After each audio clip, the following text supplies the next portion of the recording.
On this note, I want to start with Abdul Malik Kubako Jr. The president spoke and he endorsed the demonstration that was organized by the group that came under the umbrella One Ghana. And the president said that, I want to quote him specifically on this issue. He said that if you ask his opinion about this matter, this is what he had to say, and he referred specifically. He says, I want to read from this point really. He says that multi-party democracy is not synonymous with enmity with divisions. It rather offers a melting pot for the exchange of ideas. Party politics is disadvantageous if all that it leaves in its wake are intractable differences and a lack of consensus on any and every national subject. Belonging to different political organizations is no reason why we cannot work together to achieve solutions to our economic challenges. I wish to declare emphatically that for me, no amount of political power is worth plunging this country into partisan, ethnic, or religious strife. I pledge to continue to do all in my power to promote an atmosphere of political rapprochement in order to diffuse any tensions that may threaten our national well-being, and I expect that all political leaders in this country will do the same. Then he specifically mentioned the demonstration, and he says, I am sure our society has the absorbers to withstand these shocks. And he says that, and that is why my heart was gladdened when I noticed the unanimity exhibited in the demonstration in support of equal citizenship. The participation of various personalities in this demonstration indicates that on both sides of the partisan divide, we are resolved not to allow ourselves to be divided by ethnic or regional sentiments. I am absolutely encouraged by this show of solidarity by our young politicians on the side of national unity. Each and every one of us, in our ethnic and cultural diversity, contributes in a unique way to make our nation great and strong. Yeah. And obviously it is in reference to the demonstration was organized because on the back of comments that were attributed to Yao Osafo Mafo as saying that the Ashantis have been cheated for a long time. The best or the most of the mineral resources belong to them, and they are very little to get out of that, to gain out of that. Yes, apparently the organizers, what's the name of the group? It's Kudek. A statement that he read out to the public on 24th February 2015 clearly singled out the Osafo Mafo pronouncements as what was triggering. Yes, they don't hide that. Yeah, they don't hide that. Indeed, they even went back to look at the NLM and the Matimihu, all those things, and put them together as what is triggering their motivating them to form the organization and go on that street.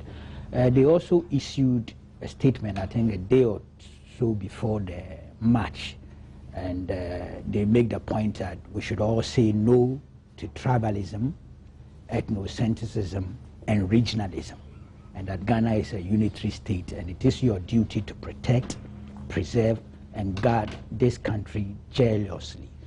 In principle, you cannot have anything against this. I'm not sure any patriotic Ghanaian out there would have anything against this kind of call, that we should say no to tribalism, ethnocentrism, and regionalism. Generally, in principle, I'm absolutely for it. With a particular case of the Osafo Mafo tape, I've made my position also very clear on it. As far as I'm concerned, I don't believe it was doctored. I think the sentiments there were clearly coming from him, and they are not something that one could endorse. It's as simple as that. It's good the demonstration came off and was peaceful. There were a few problems here and there. I think those were avoidable if there had been some coordination and some understanding. When you refer to problem, you're only referring to the point where they sought to deny other persons participation because they belong to the NPP. Yes, and I don't want to believe it was the leaders of the demonstration who were instigating that exclusion.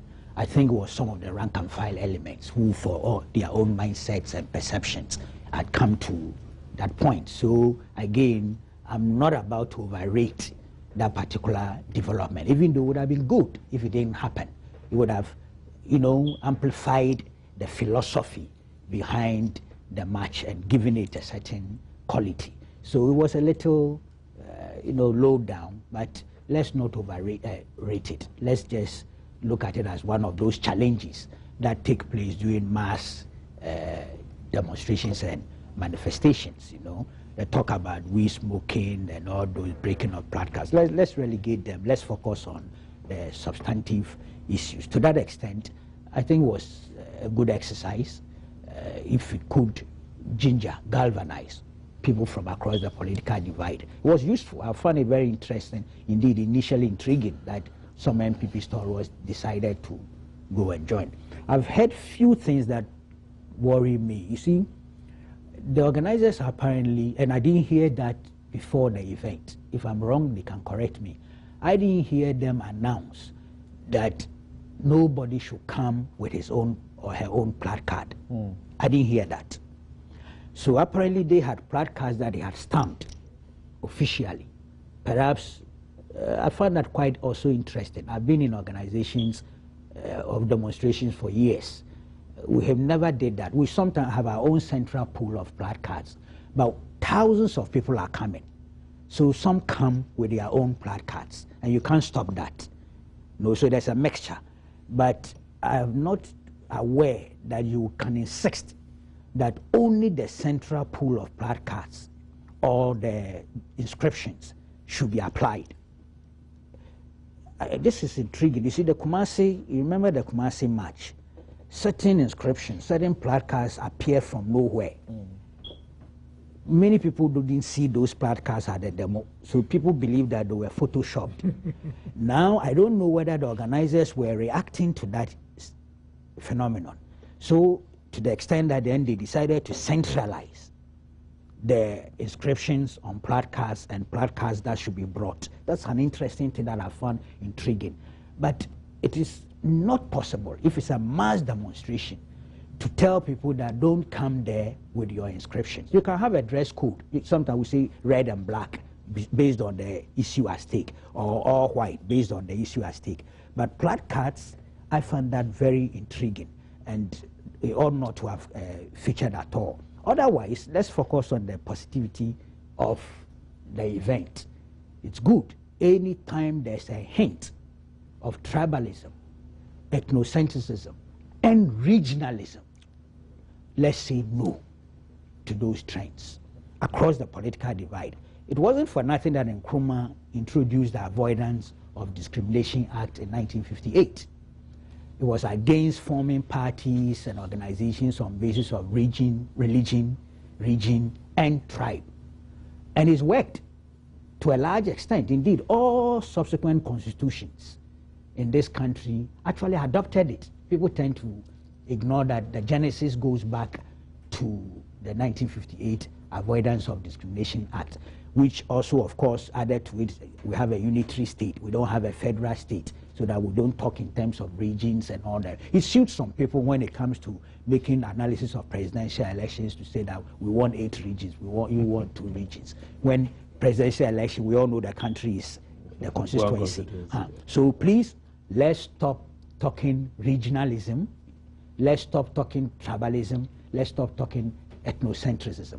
In terms of the principle, I'm for it. There is some attempt at selectivity and some hypocrisy, but I have deliberately decided to hold my fire on those things until one is tempted and provoked. And I'm not talking of this panel. I'm talking of the national discourse, that I like always to emphasize the positives. I like to keep my focus on the issues being propelled by the organizers, in this case, and then avoid an attempt to do a comparative analysis or to expose the selectivity that sometimes we see with some of these events, because it doesn't help But if you're speaking to the point that the opposition, some of them have said that even the president himself is equally guilty of some of these comments. So what is it about? Yeah, there are such valid points out there.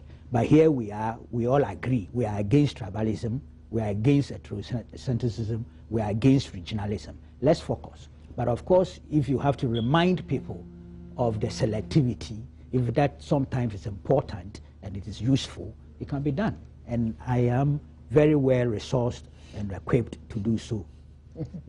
Very interesting. Now, Dr. Park, this is a question from Dr. Ato Edu in the USA. He says, ethnic bigotry is unacceptable in every society, and Ghana is no exception.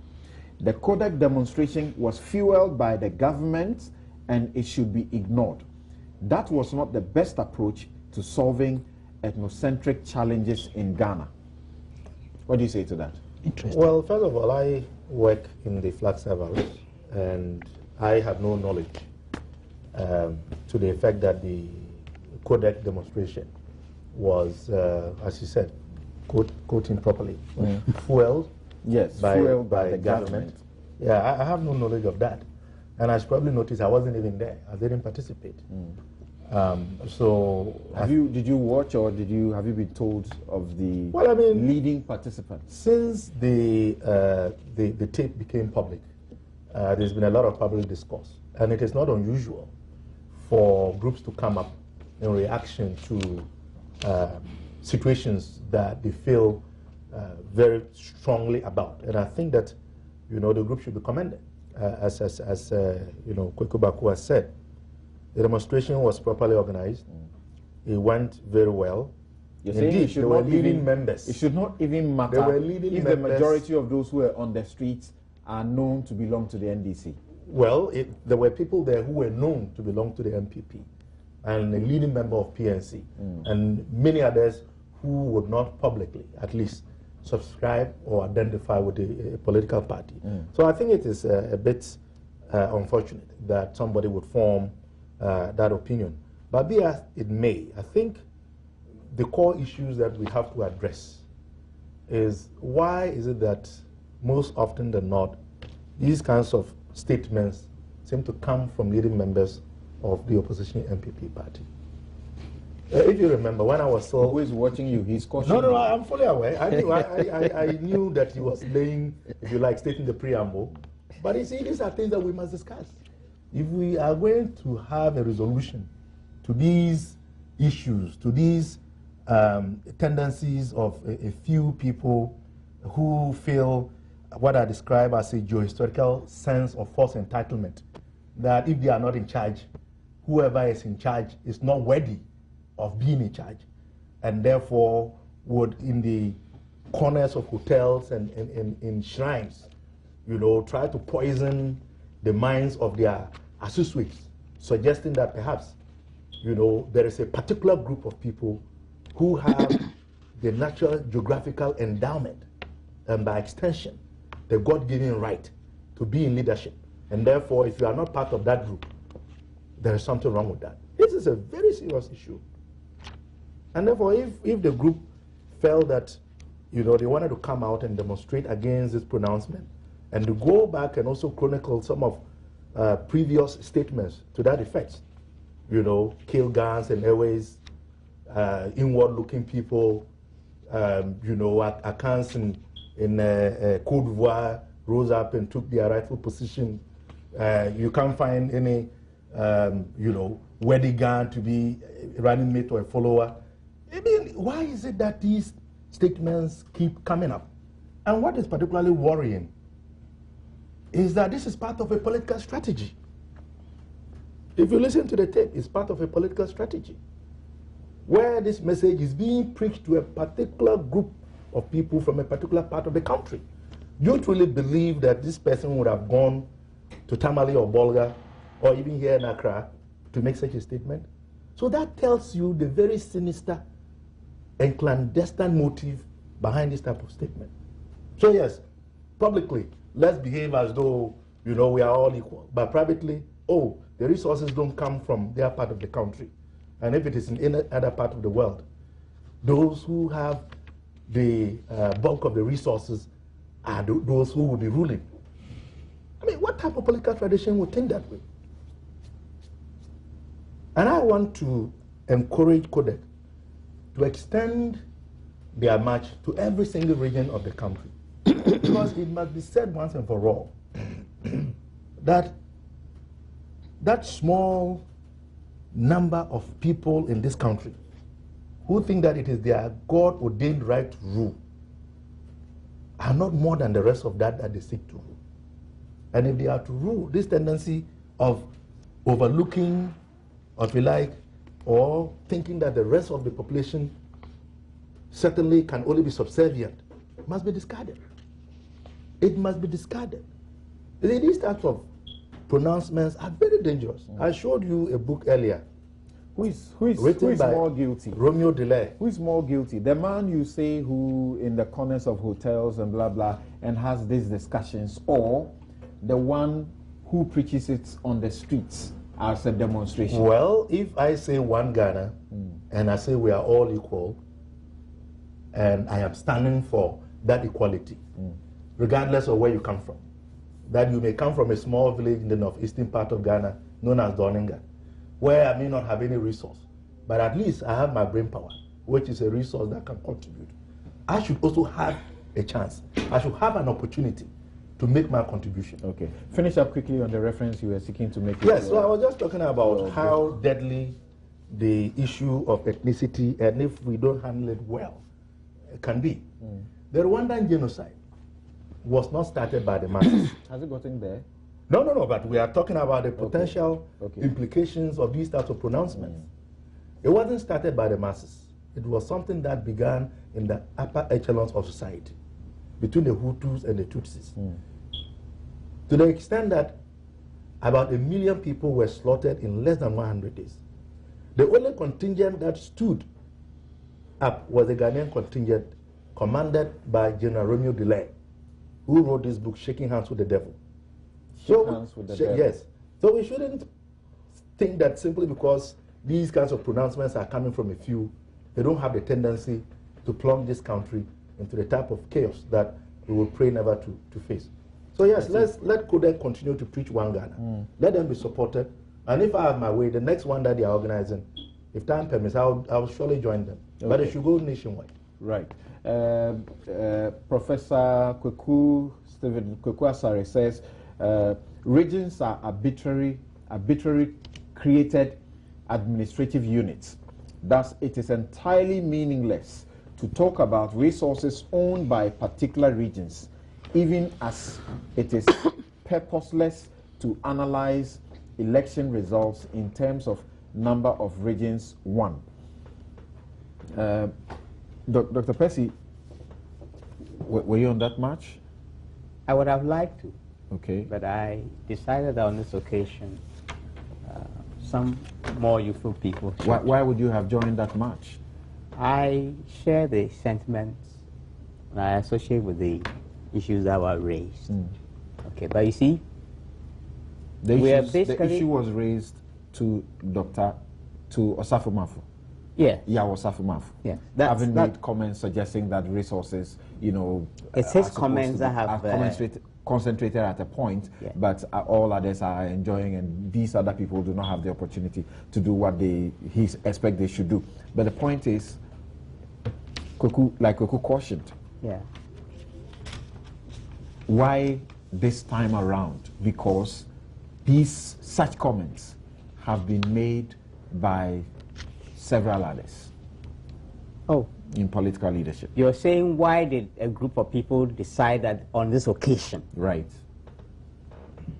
I can't say, and I don't see that even as an issue. Okay. If the matter comes up and it's germane, it's relevant, we deal with it. Okay? But actually, Osafo Mafu was very wrong. Because the most important resource are people and land. Okay? So the statement he made was actually inaccurate. But again, this reflects, let me be very, very careful here. This reflects the dominant character of his party. He was speaking to party insiders. What he was saying was something that they did not disagree with. And I've heard my brother here, someone say publicly that he does not qualify to be a presidential candidate or something to lead their party.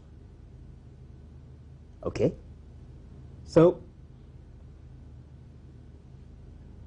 a lot of what has been happening is to deflect attention from this core issue. Okay? Because we have options. Okay? We cannot go back to the situation predating former British colonial rule. We can't. When practically all of Ghana, as we know it, okay, was under Asante power. We cannot go back. Okay? And those who want us to go back, I don't think the Ghans were on the wrong. those who want us to go back there ought to recognize that they are on the wrong side of history. We can't go back there. Because you know what? Yes, there was a dominant power that was taken down by another power. And together, all of us, including previous hegemons and vassals and slaves, overthrew that power. When we are talking facts, you say it's a dominant character of this party, the NPP. Yeah. When we are talking facts, the NPP has had, you know, its key leaders. It's had key leaders from all aspects of the Ghanaian society. Northerners, call them Evers, Ghans as well. They have been in prominent positions you're talking about window of the NPP and its administration. You're talking about window dressing. It is possible. You see, we made the point about the Avoidance of Discrimination Act that was promulgated by Nkrumah and the CPP in '58. But today, under our laws, it is possible to have, quote-unquote, an ethnic party with a national character. It is completely possible to have an ethnic party with a national reach. Do we have one? Fact, do we? And registered by the EC? But that's what he's saying. I said it is. That he thinks that the NPP is like that. That's why he says so many ways. Yeah. Okay. Now, is that what you're really saying? Yeah, I'm saying that yes, it is possible to have. You're saying it's possible, but you're not saying that's what the NPP is. Yes. Others can say that. It's talking possibility. I'm saying that it is completely possible under the current law and the way it operates. So which one? That's what Kweku is asking you. We know the political parties. I don't need to go there. All I'm making is that this is not, but this is supposed to be a secret recording. But I'm saying that these sentiments have been openly expressed. You understand? His colleague, I think you were previously in Parliament at some point. A colleague said that, look, we'll have to look around to find a qualified Ga. He wasn't saying it in hiding. I'm saying that it betrays the thinking of the dominant core in that party. Except that if you know the history of our country. You don't take account of what that individual feels is a misinterpretation for it political purpose of that particular statement. For me, that was it. Because the fact remains that Ghans have had a place in for the me, NPP, that's the most significant thing about this thing. My greatest regret is that in the wake of this, Mr. Safo has insulted all of us by saying that that is not, that his voice has been doctored. What is it? Doctored. His statement has been doctored. You understand? You can listen he and hasn't follow said anything beyond that, so let's go on. Come again? He hasn't said anything beyond using the word doctored, so move on. Yes. I'm saying that, you see, the most dangerous trait in any public figure, anybody engaged in politics, is when you have no shame. That's the most dangerous characteristic. At the very least, you can just keep quiet. Or you admit to it and you beg for forgiveness. And you move on. That's what you're expecting. Yes. It hasn't happened. Okay? Instead, he insults us by saying things that we know cannot be true. But I'm saying that this is not a secret. Okay? It reflects a certain dominant core in the party. You know, the MPP... You have a problem with what he said, but is it not a fact? You are saying things that are not true.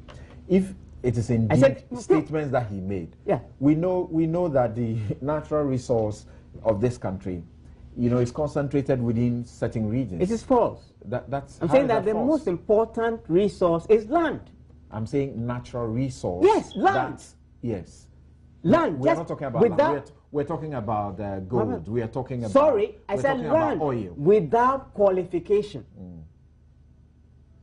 It's a particular political economy and a historical path that has made some things have this thing. Otherwise, in no other place on earth will you have people who have land who call themselves poor. Even if the land is a barren land. Land! It is people, their intelligence, their resourcefulness, that converts whatever it is. Okay? So I mean, this nonsense that, look, you don't have gold, you don't have diamond, so you are nothing. It's really silly talk. Okay, but the main point for me is this. We have many options going forward. Okay? We cannot go back to the condition preceding British colonial rule. We cannot. Okay. We can only go forward on the basis of equal citizenship.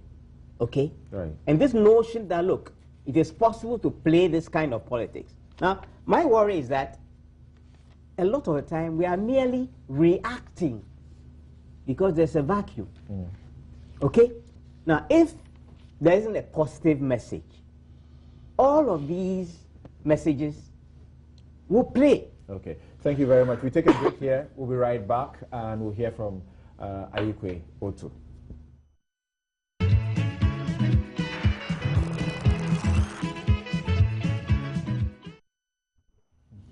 You're welcome back, and on the Facebook wall I've seen plenty of the messages that's referring to comments from the NDC people and one also from NPP that are ethnocentric, so to speak. Well, Ms. Aikoto, I suspect that you may not want to go there. What do you think of the demonstration and the president endorsing it? Well, there are a few comments to make. First of all, we are dealing with political communication. Right. And it is said that when you are speaking with your own people, to your own people, there are things that you say. And there are things that can amount to political suicide once it gets out there. But unfortunately, with telephones all over the place, mobile phones, people are not recording, freely. And before you say Jack, something that is said in private gets into the public domain and becomes problematic. Now, coming to that's why some make it the rule. If it cannot be said in the public, don't say it in private. Well, you need to galvanize people sometimes. So that is why, strategies for winning elections and the rest are not spoken about in public. If you are strategizing how to win an election, how do you go out there publicly to say so? You have to meet somewhere and speak. So there are times that there are things that we speak in private, not necessarily in public. Let me make the point that the minority leader now, who was alleged to have made that comment that there's no gun fit to partner Akufo-Addo, denied it. Right. And I don't think that anybody had come out with any voice tape or anything to say that he actually said so. But as far as I am concerned, he denied it. Now, as for the demonstration itself, coming close at the heels of the Wongbui demonstration, And the fact that this thing happened in January, only for it to come immediately after the demonstration, gives me the impression, creates the impression to me that this is an NDC organized something, and that they wanted to take advantage, to, if you like, take away the shine from the rather successful, demonstration that the MPP was able to organize. Surely, I mean, demonstrations, you need placards, you need red flags, vehicles to take people to a certain point, ice water in quotes, ice water in quotes, and all that. You need people to do it. And listening to Dr. Park and the passion with which he has spoken this morning gives me, that it confirms my view. That but I wasn't even there. Oh, these are the NDC planting. And I don't know of any planning activity. He wouldn't come here to tell us that he knows when cabinet meets, people are supposed to hear everything that goes on in cabinet. The official version will come out, and at the end of the day, we're all bound by it. Surely, I mean, ethnocentrism, regionalism, tribalism, and all that. We know the dangers such as religious intolerance and the problems that it can cause, the Rwandan thing and all that. We all know. Nobody would want to support that. But I mean, generally, this demonstration was organized by the NDC. What's the political advantage in it to get? Oh yes, to take away the shine from the Wangbo and the Yebre demonstration that were done. And Dr. Park is calling for more in all the regions, So they keep the heat on, So why we're going to even have a problem of if MPP decides to go and organize a demonstration against government for all the difficulties we are going through, Dumso and the rest, they also want to do demonstration against regionalism. That is more dangerous than ethnocentrism. And we all know that those are not the things that we want. Generally, it is not the best for any country because those things can lead to a split of the nation and the problems we found in Rwanda and the rest. So that is not anything that anybody would want to do. Well, at the end of the day, the demonstration has come and gone, and I think it should remain. Nobody should listen to Dr. Park that they should take it anywhere, except if the NTC wants to make it their baby and also, the president endorses it. Oh, of course. I mean, the president is also the leader of the NDC. So if it's an NDC sponsors something, who else should be leading it? I suspect the president himself should be leading.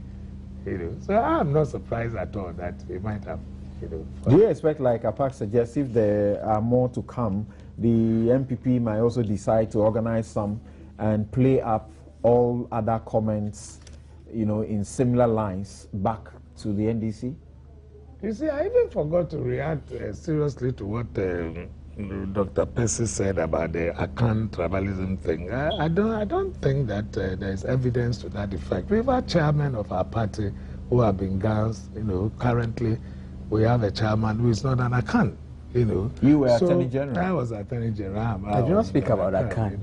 So there are some of these things. Sometimes when they are said, to put us in that light, we are winning only 2 regions or 1.5 region. Asante and part of, maybe Eastern region and things like that. I don't think that they are the best. Because if you go through, you find that we have MPs in almost all the constituents and all the regions in Ghana. So is it true that we are only winning in 2 regions and the rest? So I would, on my part, say that, like Kwekupa could put it, I would be easy have registered a political party which is clearly based on tribal lines. It would not have done that. I mean, they are founding members in all the regions and all the tribes of our party.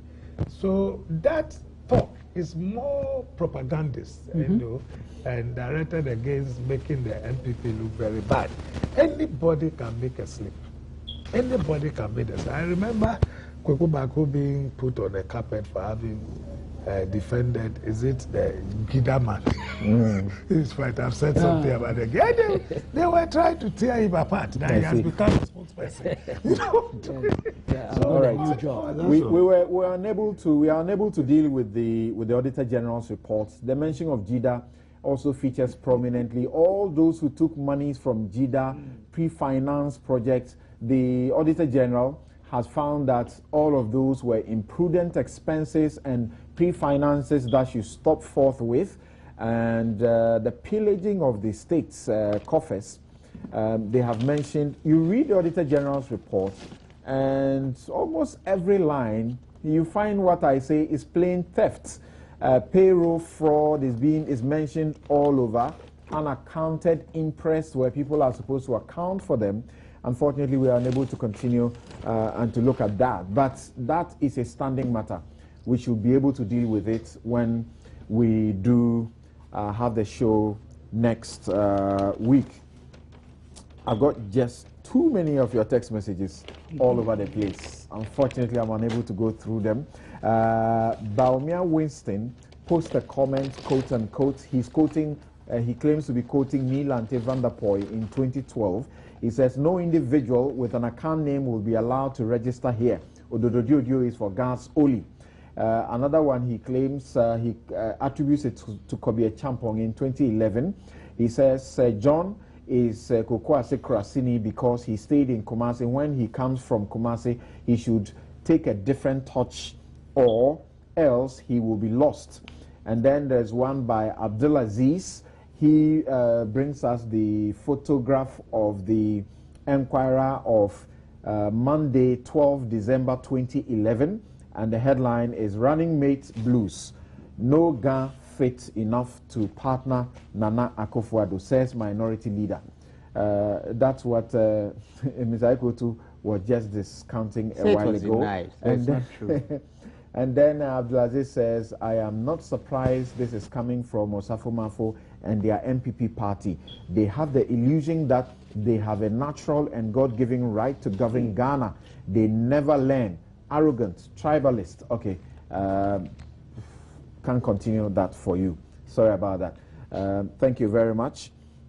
My guests on Newsfile today have been Abdul Malik Kwekubako Jr., who is a regular panelist on this show, is the editor-in-chief of the New Crusading Guide newspaper. I didn't allow myself to be provoked by that is the mark of well, of I a found senior. that you were provoked, but you refused to, join. And then Dr. Clement Park, his presidential staffer. Dr. David Percy is an activist and a student of history and politics. The Honorable Ayikwe Otu is lawyer and former Attorney General of Ghana. I'm Samson Ladi Ayenini. My outfit, as always, is supplied by Latida. Thank you very much. Have a good afternoon. The news is up next, and this show is repeated at 9:30 p.m. Newsfile is brought to you in association